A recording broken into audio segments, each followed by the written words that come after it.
এই পৃথিবীর মধ্যে যারা ছিলেন তারা সকলে কষ্ট পেয়েছেন।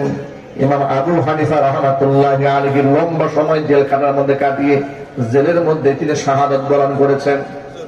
আহমদ ইবনে হাম্বল রাহমাতুল্লাহি আলাইহিকে হাত পিঠ মুড়া দিয়ে গাছের সাথে এত টাইট করে বেঁধে রেখে দেওয়া হয়েছিল, একেবারে দেহ থেকে তার হাতটা ডিসকানেক্ট হয়ে গিয়েছিল।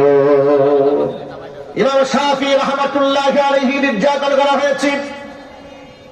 এইভাবে যুগের শ্রেষ্ঠ ওলামারা কষ্ট পেয়েছেন, জালেম স্বৈরাচারীদের স্বৈরতন্ত্রের শিকার হয়েছেন। তারই ধারাবাহিকতা আজকের এই দিন পর্যন্ত বাংলাদেশের অসংখ্য ওলামারা তুলামারা জালেম স্বৈরাচারীর নির্যাতনে পিষ্ট হয়েছে। কথা বলেন ঠিক কিনা বলেন? আল্লাহ রাসূল বলেছেন, নবীদের আমলের সাথে যার আমল যত